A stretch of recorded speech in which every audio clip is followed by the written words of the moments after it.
You believe you know him because you have shared laughter, tenderness, and plans for the future. But before you live with him, I must ask, have you met the part of him that will wake beside you when all masks fall away? When a man and a woman join their daily lives, it is not two personalities that unite, it is two unconscious worlds colliding. What you call love today may soon summon the very conflicts your soul has been avoiding. Every shared breakfast, every silence in the hallway, every glance before sleep will reveal more than affection. It will unveil your hidden myth. For living together is the most intimate form of projection. You will not merely share rooms, you will inhabit each other's shadows. The tenderness that first drew you will awaken his anima, and through her he will confront everything he has never made conscious. You will carry the same burden. His smallest irritation will touch the wound your father left. His distance will call forth your fear of abandonment. Do not mistake this for cynicism. I tell you this so that you may enter with eyes open. Love is not tested in the moments of beauty. It is born in the moments of truth. Before you live with him, ask yourself, can I bear to be seen completely? Can I bear to see him without illusion? Because that is what domestic life demands. The walls of a home amplify every whisper of the unconscious. What was hidden in courtship will stand naked in the kitchen.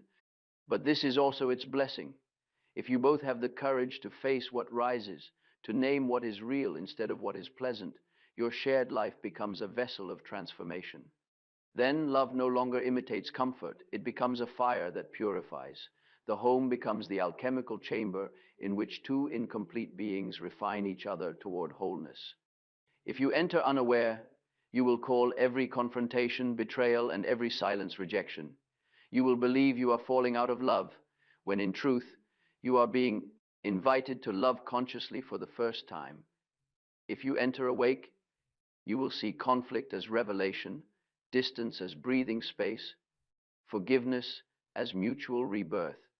So before you live with him, watch not how he treats you when he desires you, but how he responds when your shadow appears. Observe not his words of love, but his capacity for truth. Does he hide from his own emotions, or does he dare to meet them? Can he hold your sorrow without trying to fix it, your anger without turning it into war?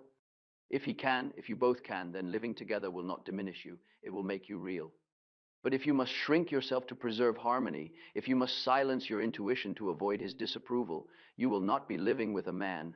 You will be living with your unintegrated animus wearing his face. To live with another human soul is to sign an invisible vow that both of you will continue the work of becoming conscious. Enter that vow lightly, and it becomes a cage. Enter it awake, and it becomes the temple where love becomes transformation. So ask yourself now, before you move in, before the dreams intertwine, before the masks grow roots, am I ready to meet myself through him? Because that is what it truly means to live with a man. To live with another human being is to step into a mystery that neither word nor reason can define. It is not a social act, though society surrounds it with ceremony. It is not merely affection, though affection sustains it. It is a psychological and spiritual event of the highest order, a union of two worlds, two inner universes colliding and merging beneath the surface of daily life. Most imagine they are joining personalities, temperaments, habits, but what joins are the unseen forces within the unconscious lives that lie behind each pair of eyes. In the first glow of love, this truth hides itself. The lovers believe they have chosen freely. They feel destiny in their meeting, yet rarely recognize what destiny truly means. For what the heart calls attraction is often the soul's secret recognition of unfinished work. Each seeks in the other the piece of itself that has been lost, forgotten, denied.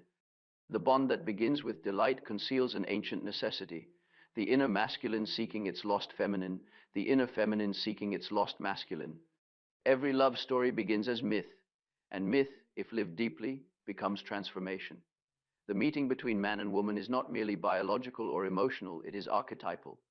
Within him stirs the image of woman, the anima, bearer of life and feeling.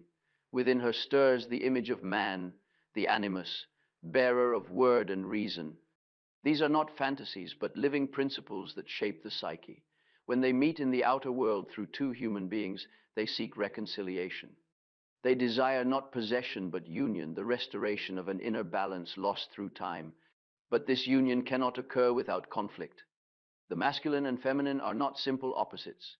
They are creative polarities, forever seeking, yet never fully merging. In their tension lies the birth of consciousness. That is why love intoxicates and unsettles in equal measure. It opens the gate between worlds. To live with another is to live with one's own depths reflected back with painful accuracy. At first, this reflection is veiled by enchantment. In courtship, each sees the other through the lens of projection. The man beholds in the woman his own lost soul, his anima idealized as beauty, warmth, mystery. The woman beholds in the man her inner strength, direction, and wisdom, her animus embodied in flesh. They are both in love, yet not with each other. They are in love with the divine image they glimpse through each other. It is the soul's mirror that entrances them. During this phase, harmony seems effortless. Words flow without misunderstanding. Gestures feel fated. Every flaw appears endearing. What they call compatibility is often the perfect overlap of mutual illusion. Two unconscious systems have temporarily aligned, but this equilibrium belongs to dream, not to life. It is sustained only by distance, the untested space between ideal and reality. When that space closes, when the first shared home is created, when morning follows morning without disguise, the projection begins to falter. The divine fades into the human. What once seemed absolute purity now reveals contradiction. The beloved, once a vessel of perfection, shows temper, fatigue, fear. His eyes, once oceans of promise, now mirror her own unease. The woman feels confusion. Has love changed, or has truth begun? This is the first initiation of living together, the death of the image. It is a painful birth, for the psyche resists, surrendering its illusions. It clings to the fantasy that love can preserve ecstasy forever. But love that does not pass through disillusionment remains shallow. Real intimacy begins when the image dies and the soul chooses to stay.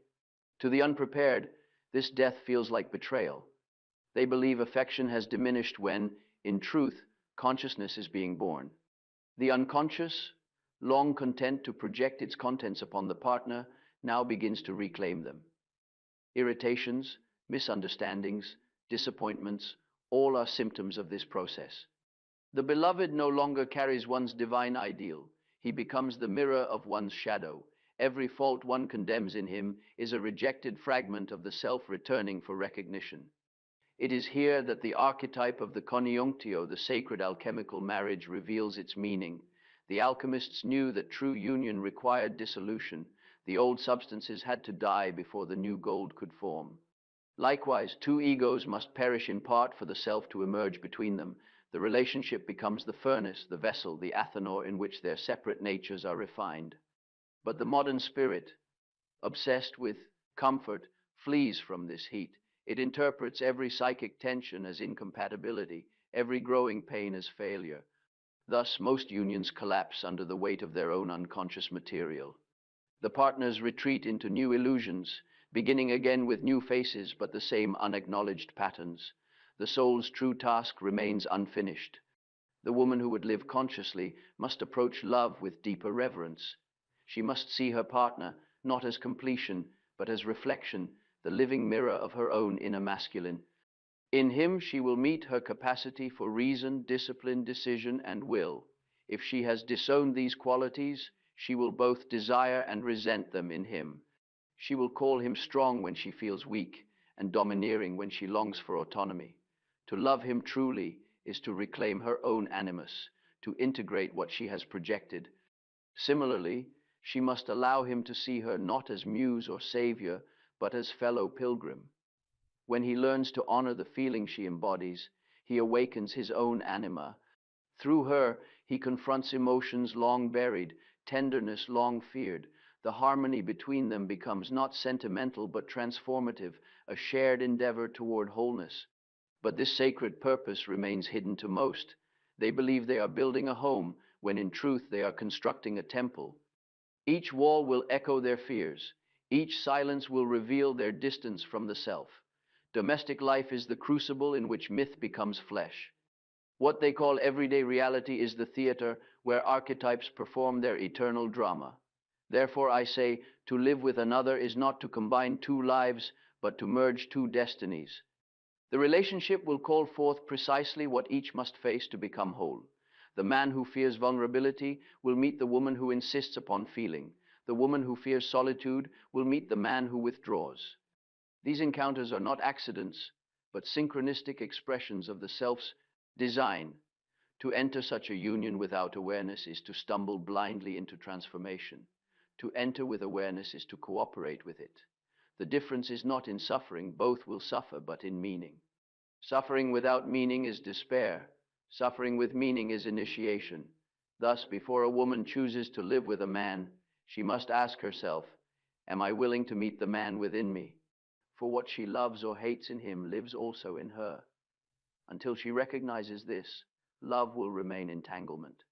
But when she sees that her partner is both other and mirror, foreign and familiar, the union becomes a work of consciousness. The first stage of that work is humility, the recognition that love alone is not enough. Eros may ignite the fire, but only awareness keeps it burning. She must learn to see him not through the haze of desire, but through the clarity of truth. To love him as he is, not as he was imagined, is to love with the eyes of the soul. And if she can do this, if she can endure the death of the image without retreating into bitterness, then the deeper mystery begins. Love, stripped of illusion, becomes alchemy. The two are no longer lovers merely in the human sense. They are participants in the eternal dance of opposites, vessels of the self's unfolding. Their home becomes laboratory, their union the sacred experiment of wholeness. This is what I call the unseen marriage of souls. It is invisible to the eyes of the world, yet it is the foundation of all genuine relationship. It begins where romance ends, and it ends in the birth of consciousness. When two lives join beneath one roof, the walls become witnesses to an unseen ceremony. What the world calls living together is, in truth, an encounter between two invisible kingdoms, the unconscious of one meeting, the unconscious of the other. Every home, whether harmonious or troubled, is a psychic mirror. Within its rooms, the hidden self of each partner begins to reveal its face. In the beginning, the couple believes they are building a shared existence, a blending of preferences, habits, routines. But soon they discover that something far greater is at work. What unfolds between them is not merely domestic adjustment, it is the unfolding of the soul's deeper drama. The unconscious, long silent during courtship, begins to speak through gestures, moods, and dreams. Its language is subtle but insistent. It speaks through irritation, through sudden tears, through inexplicable loneliness in the midst of companionship. The psyche is never silent when two people become close. It begins to weave symbols, calling forth the ancient archetypes that govern love and conflict. For what draws two souls together is not only attraction but recognition, the echo of something eternal that seeks completion through the other. The union of man and woman has always been the stage upon which the drama of the self is enacted. In every woman lives a hidden masculine image, and in every man a hidden feminine. These inner figures, the animus and the anima, yearn for expression. In relationship, they find their opportunity. The man, drawn by the woman's warmth, her feeling, her mystery, believes he loves her. In truth, he loves the part of his own soul she reflects. She awakens in him the feeling function he has exiled. She embodies the beauty, the intuition, the tenderness he has forgotten. Her presence calls forth the anima he carries within. At first, he adores her for this miracle. He feels more alive, more whole, more capable of love. He tells himself she is the source of this transformation, but it is his own soul that has awakened. And yet, because he has not recognized this, he begins to depend upon her to maintain it. He makes her responsible for the state of his spirit. When she falters, he feels betrayed. When she withdraws, he feels abandoned. The divine image he projected upon her begins to collapse, revealing the ordinary woman beneath.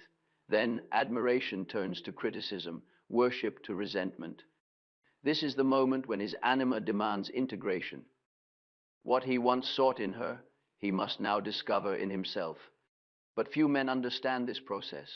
Instead, they accuse the woman of changing, of withholding, of disappointing.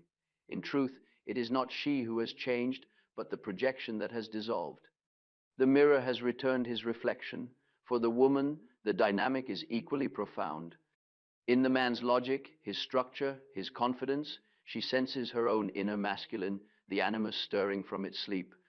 He embodies for her the principle of direction and decision, the courage to act, the order her own psyche longs to cultivate. At first, she experiences this as admiration, even dependence. But as intimacy deepens, she begins to feel the shadow of this same energy. His authority becomes domination. His reason feels like coldness, his independence like distance. Unconsciously, she wrestles with her own animus projected upon him. She may attempt to soften or to resist him, not realizing she is struggling with her own inner masculine. If she suppresses her animus, she becomes compliant, losing her voice in the name of peace. If she identifies with it, she becomes argumentative, controlling, unable to receive.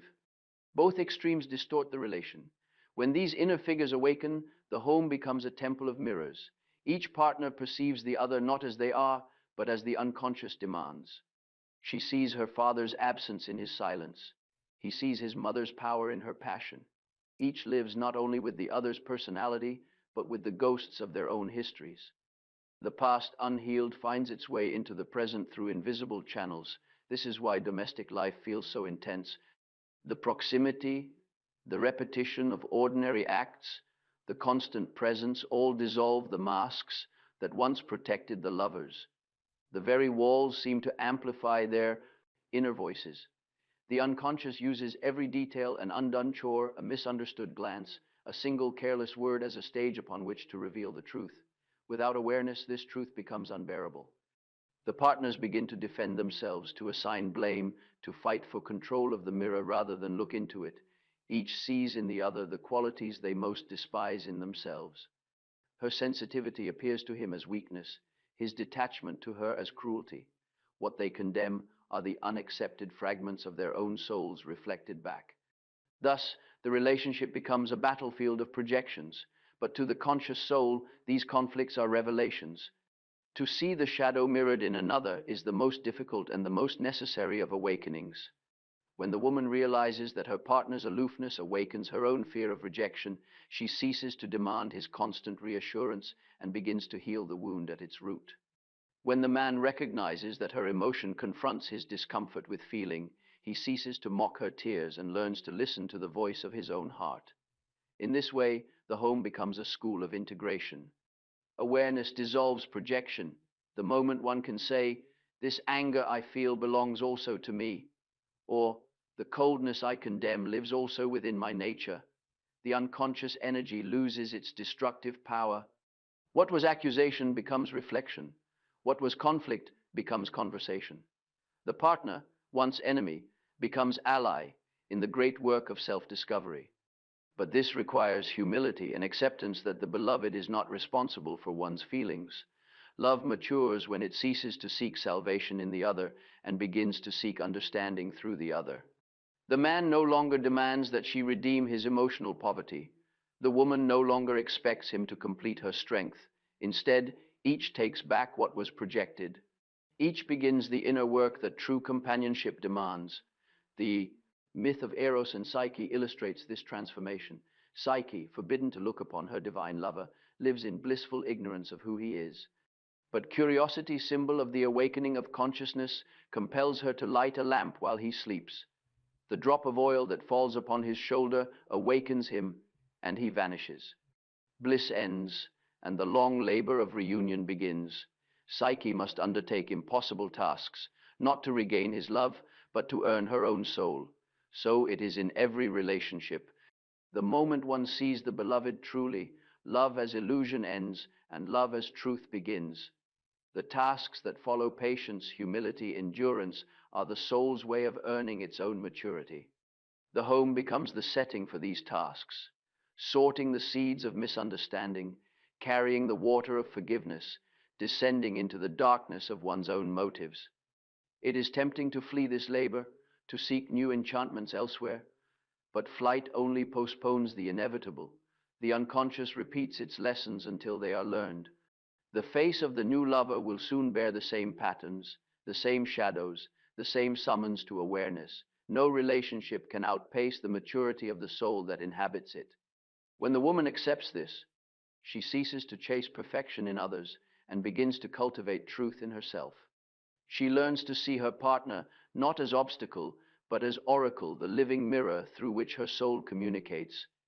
Every conflict becomes a message, every disappointment a clue. Love ceases to be possession and becomes dialogue. This dialogue, if sustained, transforms the atmosphere of the home.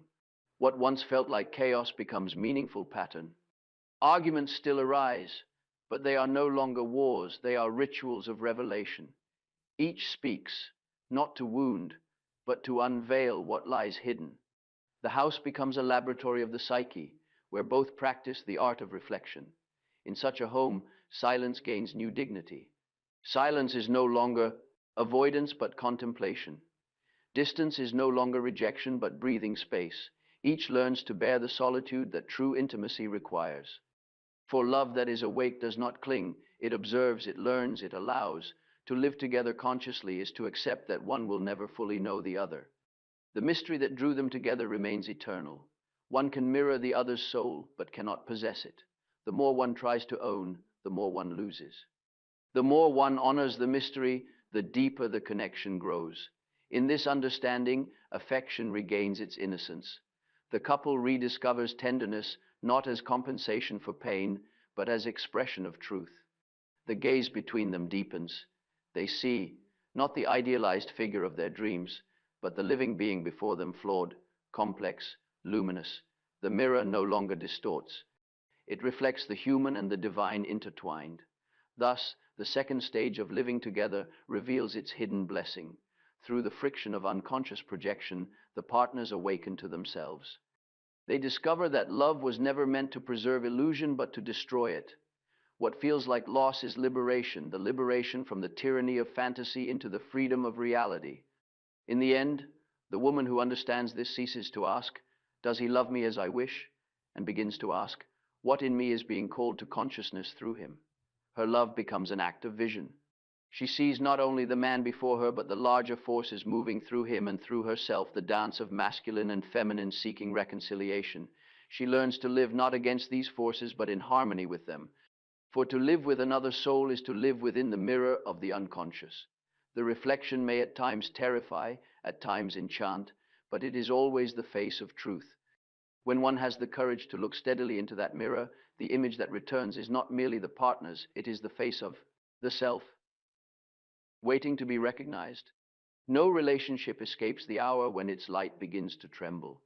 The radiance of first love cannot last, for the soul demands truth, and truth cannot live within illusion. What begins as devotion inevitably summons confrontation. The unconscious, having played at beauty long enough, insists on being known in its darkness.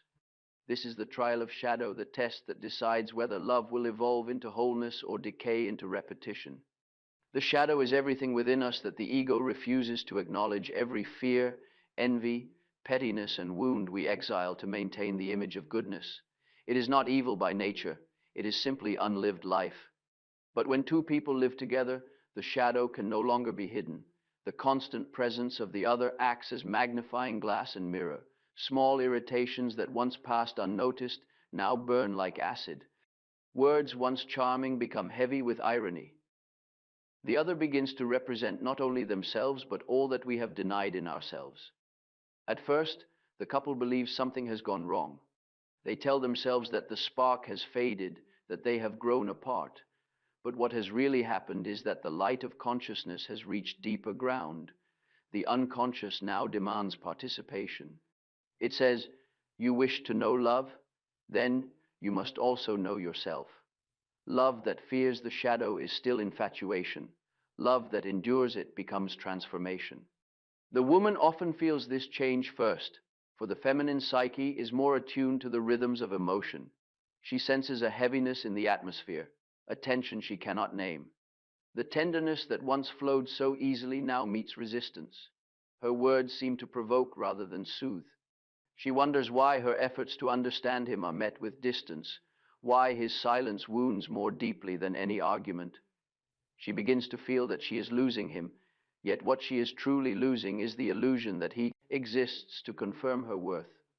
For the man, this stage often awakens fear. The woman who once mirrored his ideals now confronts him with his limitations. Her vulnerability calls forth emotions he has long repressed: sadness, empathy, and guilt. These feelings threaten the control his ego has built.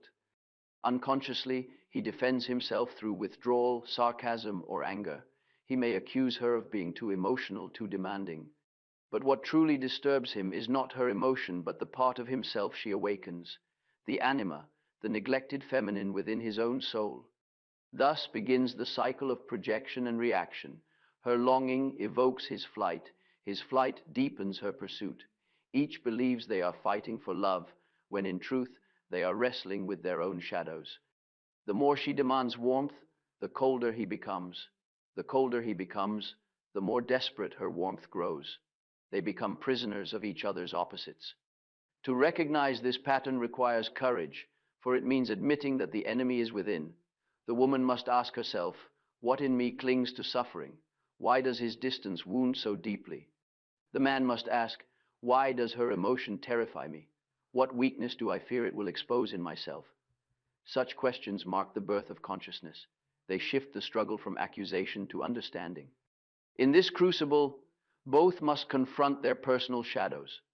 The feminine shadow often appears as control, the attempt to bind love through care, to ensure connection through sacrifice. It hides behind selflessness but is rooted in fear: fear of abandonment, fear of worthlessness. The masculine shadow, in contrast, manifests as indifference, the illusion of independence that hides fear of vulnerability. He prides himself on self-control while secretly starving for intimacy. Both shadows feed each other. Her control intensifies his withdrawal deepens her control. These patterns are ancient.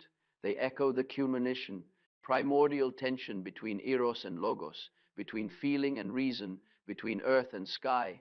The work of love is to reconcile them. But reconciliation cannot occur through will alone. It requires awareness, humility, and time. It begins when each stops trying to cure the other and turns inward. For what disturbs us in the beloved is precisely what we have not yet made conscious in ourselves. The myth of Psyche and her impossible tasks offers guidance. One of her ordeals was to sort a mountain of seeds, each different, each tiny, all mixed together. So too must the lovers learn discernment, to separate what belongs to themselves from what belongs to the other, what is projection from what is truth. Without this sorting, love becomes chaos.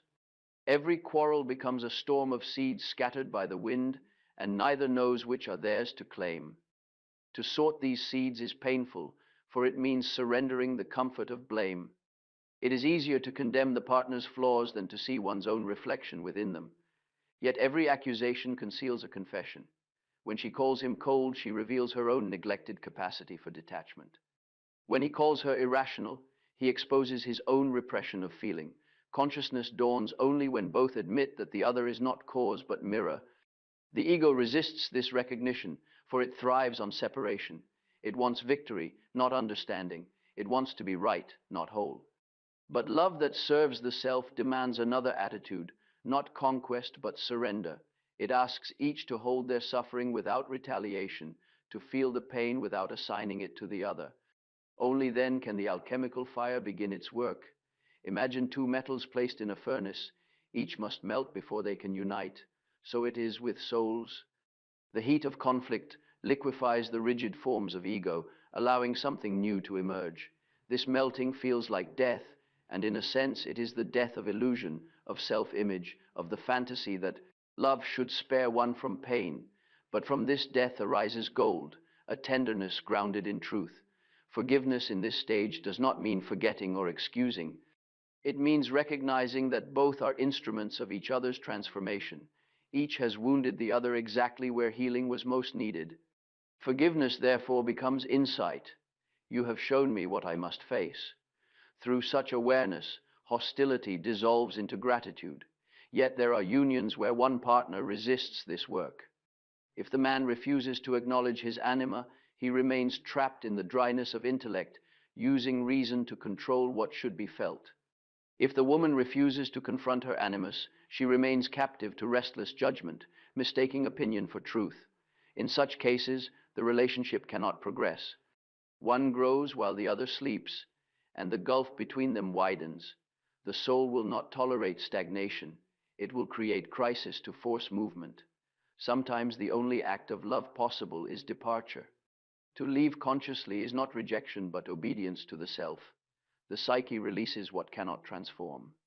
But when both partners choose to endure the furnace, to stay not out of fear but out of reverence for the process, something sacred unfolds. They discover that the shadow, when faced without denial, becomes source of light. Through this trial, passion changes its nature.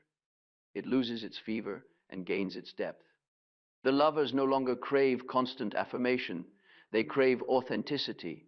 Their intimacy becomes less about possession and more about presence. They begin to speak a different language, not the language of demand, but of revelation. The home, once battlefield, becomes sanctuary. Silence no longer threatens, but restores. The small rituals of daily life, sharing a meal, folding a blanket, sitting beside one another, take on symbolic weight. They become expressions of balance recovered after chaos. The shadow still lives among them, but as familiar companion rather than foe. When a woman reaches this stage, she ceases to fear her own darkness. She recognizes that her anger, jealousy, and doubt are not signs of failure, but energies seeking transformation. She no longer apologizes for her intensity, for she sees that without it, love would stagnate. She learns to hold her emotion as the alchemist holds fire, carefully, respectfully, as instrument of change, and the man, seeing her courage, begins to face his own depths. He discovers that vulnerability is not weakness but strength, the strength to remain open when pride demands closure. He learns to weep without shame, to confess without losing dignity. In his eyes, she no longer sees defensiveness but reflection. The opposites begin to reconcile. This is the moment when love becomes conscious. It is no longer a dream sustained by illusion, but a dialogue sustained by awareness.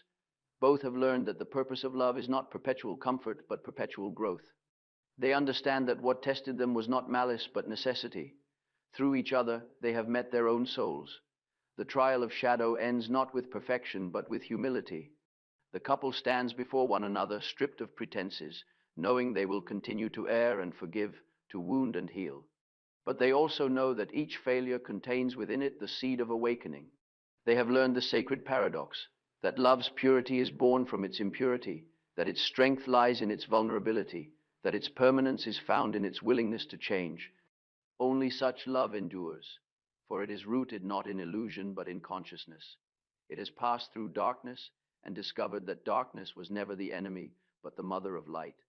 When two souls decide to share a life, they imagine they are building a shelter against the world. Yet the home, though it may guard the body from the elements, does nothing to protect the psyche from its own storms. In truth, a home is not a refuge from transformation, but the furnace in which it occurs. What the alchemists once called the athanor, the vessel where metals were purified by fire, modern life unknowingly recreates through domestic intimacy. Within its rooms, the raw elements of human nature, love and irritation, gratitude and resentment, tenderness and fatigue, are melted together until something nobler can emerge. It is through repetition, not passion, that this transmutation unfolds. The daily acts, preparing food, sharing silence, tidying a room, seem trivial to the conscious mind, yet to the unconscious they are sacred gestures. They are the language through which the psyche speaks. Every movement, every word exchanged between two people who share their lives carries invisible psychic substance. What the hand touches, what the voice utters, leaves a trace in the atmosphere of the home. Over time, this atmosphere becomes a living reflection of the relationship's inner state. In many homes, one can feel at once the invisible residue of unspoken emotion. There are houses that glow with warmth, though the furnishings are plain, and others, adorned with luxury, that feel cold as tombs. It is not wealth or design that determines the spirit of a place, but consciousness. Where feelings are acknowledged, The air itself seems lighter. Where resentment festers, the walls absorb its shadow. The unconscious does not remain contained within the mind, it radiates into space, shaping the environment that both partners inhabit. When I say that domestic life is alchemy, I mean that it transforms both matter and meaning. The home is not only built of stone and wood, it is built of gestures, of silences, of glances exchanged or withheld. Every act contributes to its psychic architecture. When one partner leaves a task undone out of spite, or another cleans with bitterness, the physical act becomes symbol. Each action or inaction reveals the soul's state toward the other. If repeated unconsciously, these small gestures harden into fate, yet the same gestures, performed with awareness, become sacraments of love. When she cooks not from obligation but from devotion, when he repairs what is broken not from duty but from care, both are practicing a quiet magic, the transmutation of instinct into meaning. The mundane becomes mystical because consciousness infuses it. This is the essence of alchemy, to reveal the divine within the ordinary. But few understand this mystery, for modern life worships efficiency, not reverence. The daily round of chores feels like imprisonment. The repetition of duties seems endless. Yet it is precisely through repetition that the psyche refines itself. As in ritual, repetition creates rhythm, and rhythm creates meaning. Without rhythm, life disintegrates into chaos. With rhythm, even silence sings. The home must therefore be tended not only materially but spiritually. Neglected feelings accumulate like dust. Bitterness, unspoken, settles on every surface. Sarcasm seeps into the floorboards. Eventually, the couple no longer quarrels because their words have lost vitality. The psychic air has grown too heavy for revelation. But love cannot thrive where consciousness has gone to sleep. The soul demands renewal. The woman often senses this decay first. Her nature, closer to the instincts of atmosphere, feels when harmony wanes. She may not know why, but she feels that something vital has vanished. Her intuition, if she trusts it, becomes the hearth's guardian flame. She restores balance not through argument, but through presence. A single gesture of sincerity, a touch, a word of gratitude can cleanse the room more completely than hours of cleaning. In this way, she performs her ancient role as psychic alchemist, the keeper of subtle fires. Yet this is not her responsibility alone. The man, too, must learn the art of inward maintenance. His reason can purify the relationship when it serves rather than dominates, when he chooses to speak truth rather than retreat into silence, when he repairs not only what is broken in the house but also what has cracked in communication. He joins her in the alchemical work. Then their shared dwelling becomes the laboratory of the self, where two partial beings are slowly refined into greater wholeness. It is easy to dismiss this vision as poetic idealism, but it is psychological law. What is not brought into awareness will manifest externally. The neglected emotion becomes the slammed door, the shattered plate, the sudden outburst over trifles. The home does not conceal the unconscious, it displays it. A room perpetually disordered reflects an unintegrated psyche. A space too sterile may reveal repression masquerading as control. Everything visible carries the imprint of what is invisible. Therefore, to live together consciously requires care not only of one another but of the space between. The space between is the subtle field where both psyches meet, a living current that responds to their every thought and gesture. When they speak with honesty, the field brightens. When they deceive or withdraw, it darkens. It is in this space that the true work of love takes place. To cleanse it is to tell the truth, to forgive, to listen. To pollute it is to manipulate, to conceal, to scorn. A home that serves the soul's growth must have both order and freedom. Too much order, rigid cleanliness, mechanical routine stifles spontaneity. Too much freedom, chaos, noise, neglect, dissolves structure. Balance between the two mirrors, the balance between the masculine and feminine principles within each partner. The masculine builds structure, the feminine infuses it with life. When these are in harmony, even the simplest dwelling becomes luminous. The ancients understood the home as sacred space. They lit lamps to household gods, they consecrated thresholds, they treated the hearth as altar. In these forgotten customs lies psychological wisdom. To ritualize the ordinary is to remind the unconscious that life is meaningful. Every shared meal can become communion, every morning greeting a renewal of vows. To pause before speaking, to bless food with silence, to set a table with intention, these are not relics of superstition, but acts of psychic hygiene. They protect the sacred field from the corrosion of indifference. When the couple neglects such awareness, the relationship slowly turns profane. Words become careless, gestures automatic. The unconscious, feeling unacknowledged, begins to rebel. Dreams grow troubled, restlessness stirs. One or both partners may seek stimulation outside the home, mistaking distraction for vitality. But what they crave is not new excitement, it is the return of meaning. The soul can endure monotony but not meaninglessness. The woman who senses this emptiness must resist the temptation to fill it with noise or activity. Instead, she must return to stillness. In stillness, the psyche speaks. It reveals what the home has forgotten, that love is not sustained by novelty but by reverence. Reverence is the awareness that even the smallest act participates in the eternal. When she cleans, she is not merely erasing dust, she is preparing space for spirit. When she forgives, she is not merely resolving conflict, she is restoring order to the cosmos of two. In this light, every domestic task becomes ritual. Folding clothes becomes an act of care for form, lighting a candle becomes invocation of consciousness. Watering a plant becomes remembrance of the living cycles that sustain both body and soul. To live thus is to practice a quiet spirituality without dogma, the spirituality of attention. Attention is the purest form of love, for it allows what is to reveal itself fully.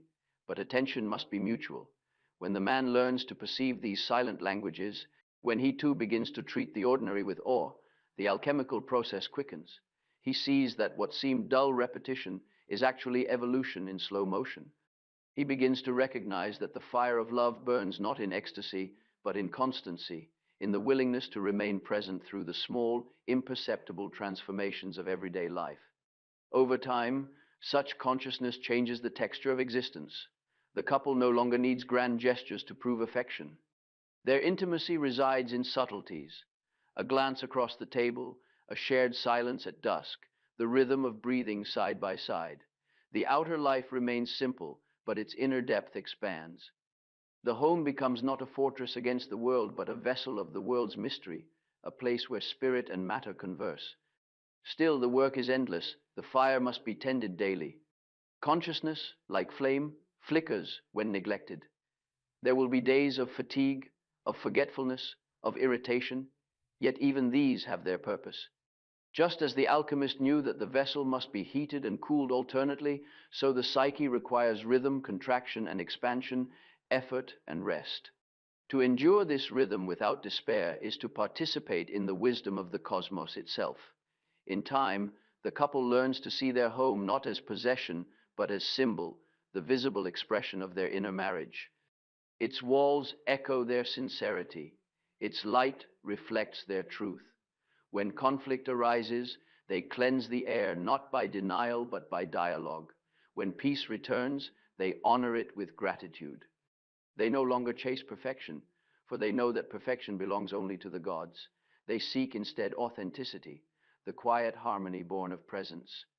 Thus, the home fulfills its secret purpose, to transform instinct into consciousness, repetition into ritual, companionship into communion. It becomes the vessel of the great work, the ongoing creation of wholeness through human love, and the woman, by understanding this mystery, discovers that she is not merely homemaker but priestess, not servant of routine but guardian of transformation. There comes a moment when every union must answer its own question. Why were these two souls drawn together? Desire has done its work. Conflict has refined its meaning. Routine has forged its rhythm. Now the deeper purpose of their encounter begins to reveal itself. It was never merely companionship, nor comfort, nor survival. The true marriage is not between two egos, but between two souls who have agreed, often unconsciously, to become instruments of each other's individuation. Individuation means becoming what one already is in essence, allowing the unique pattern of the self to unfold without distortion. It is the central mystery of human life, and every genuine relationship serves it, whether or not the partners understand. Each soul we meet is a mirror polished by destiny to reflect what we have not yet recognized in ourselves. When we live with another, this mirror stands before us day and night. There is no hiding from it. The partnership becomes a vessel in which the personality is broken open so that the self may emerge. Most unions fail not because love ends, but because this deeper work is refused. People cling to comfort, to control, to the illusion of harmony. They mistake habit for devotion, tolerance for compassion, avoidance for peace. The relationship may endure outwardly, yet inwardly it dies. The soul becomes imprisoned within the mask of routine. Real marriage demands something far greater. It demands transformation. In the mature stage of love, each partner begins to see that the other is not a possession but a path. The man learns that the woman beside him is not his comforter but his conscience. She calls him toward feeling, toward humility, toward wholeness. The woman learns that the man is not her protector but her mirror. He calls her toward structure, toward discernment, toward her own inner authority. Their union ceases to be a refuge from growth. It becomes the very crucible of it. At this stage, both have faced the shadow and begun to reclaim it. They no longer seek to be completed by one another, but to be revealed through one another. They understand that love does not eliminate solitude, but sanctifies it. The paradox of conscious marriage is that only two individuals who can stand alone are capable of true union. The one who clings cannot love. The one who fears solitude will turn love into dependence. The transition from attachment to conscious love is subtle yet profound. In attachment, the question is, what can I receive from you? In conscious love, the question becomes, what truth is our union asking of me? The former seeks security, the latter seeks awakening. Such love is not comfortable, it is demanding, because it asks both to live in continual dialogue with the self. It insists that every misunderstanding be examined, every fear named, every silence heard. The woman who lives consciously beside a man must learn to protect her inner independence. Too often, the feminine soul dissolves in service, mistaking self-sacrifice for love. But love that erases the self is not love, it is regression to the undifferentiated state before consciousness arose. The woman who would love truly must remain rooted in her individuality. Her empathy must not devour her discernment. Her compassion must not silence her truth. When she speaks her inner voice without anger or apology, she becomes the mirror through which her partner meets his own integrity. The man, likewise, must awaken from the illusion of mastery. He cannot lead what he has not served. When he learns to listen to the woman, to his own emotions, to the wisdom that arises in stillness, he awakens the anima within him. The intellect no longer rules alone. Feeling and intuition join in counsel. Then the masculine becomes whole, not by dominance, but by balance. This mutual awakening transforms the very texture of their love. What once oscillated between passion and resentment now deepens into reverence. The desire to possess gives way to the wish to understand. Their intimacy becomes less about physical nearness and more about shared meaning. They no longer fear difference, they welcome it as the creative tension through which consciousness evolves. To live thus is to participate in the ancient mystery of the conjunctio perfecta, the perfect union spoken of by the alchemists. In this union, masculine and feminine do not merge into sameness but embrace in polarity. Each preserves its essence while containing the other's reflection. The couple becomes a living mandala, symbol of the self realized in dual form. Around them, life begins to align. Coincidences gather, obstacles dissolve, as if the world itself recognizes the order born from their harmony. But this harmony is not permanent, it must be renewed daily. Conscious love is not a state achieved, but a practice maintained. It requires constant dialogue between ego and self, between desire and duty, between freedom and fidelity. The lovers must remain attentive to the subtle movements of their inner worlds, for unconsciousness creeps silently, disguised as familiarity. When conversation turns mechanical, when gestures lose intentionality, the sacred vessel cools and the work halts. To keep the vessel alive, the couple must cultivate ritual. Ritual anchors consciousness in time. It may be as simple as lighting a candle before dinner, walking together in silence, or speaking honestly at day's end. These small acts remind the psyche that love is not guaranteed. It must be tended like a flame. Each gesture of awareness restores sacredness to the ordinary, preserving the bridge between the temporal and the eternal. In mature union, both partners become teachers to one another. The woman teaches the man to feel, to dwell in ambiguity, to trust the irrational wisdom of the heart.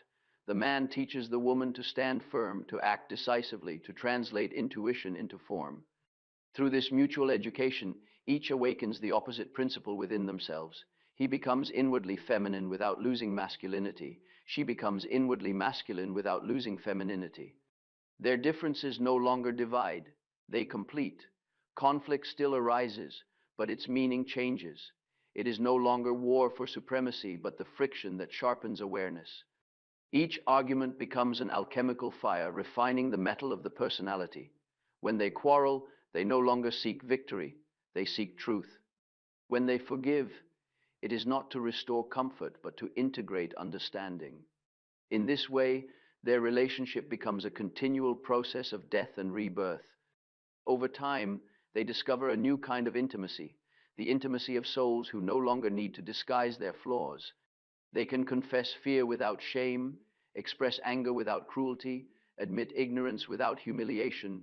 This transparency is the fruit of their long labor. They no longer demand perfection, they delight in reality. To love another being as real, complex, unpredictable, finite is to honor the divine within the human.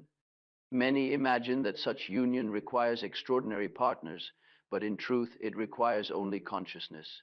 Any two souls, however wounded, can reach this level of love if they are willing to face themselves. The conditions of transformation are always the same: honesty, humility, and patience. The miracle of relationship is not that it spares us pain, but that it gives pain purpose. Every disappointment, every misunderstanding becomes a door leading inward. When a woman understands this, she ceases to seek the ideal man. She looks instead for one who is willing to work, to suffer meaningfully, to grow. She values not the smoothness of his charm, but the strength of his sincerity. She knows that even his failures, if met consciously, can serve their shared evolution.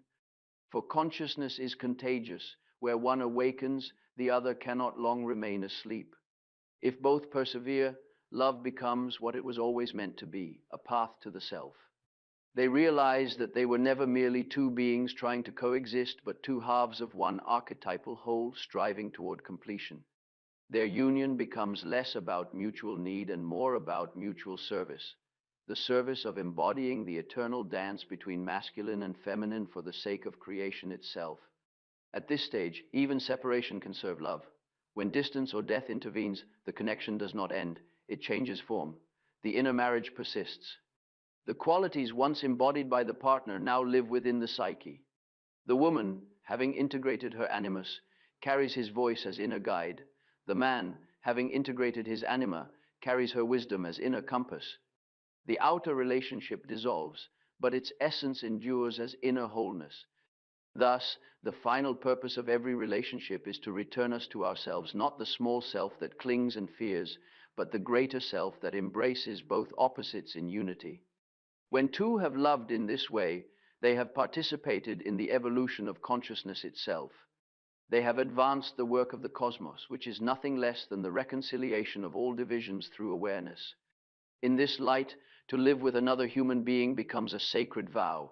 To walk together toward reality, to mirror one another's depths, to endure the fire that purifies illusion. Such love is not romantic, it is religious in the truest sense, for it binds the human to the divine. It recognizes that every gesture, every word, every silence shared under the same roof is part of a larger right, the right of becoming whole. And so I say to the woman who stands before this threshold, before you live with him, understand what you are entering. You are not merely arranging furniture or merging schedules. You are entering the temple of the soul's transformation. You are about to meet yourself through the face of another. If you can accept this, if you can love not for possession but for revelation, then no disillusionment can defeat you. You will not merely live with a man, you will live with the mystery of the self manifest in him. Such is the real marriage, not a bond of dependence, but of awakening. Not a cage of comfort, but a crucible of consciousness. It begins when two choose truth over illusion, and it never truly ends, for its fruit is eternal, the birth of the whole human being from the fragments of love.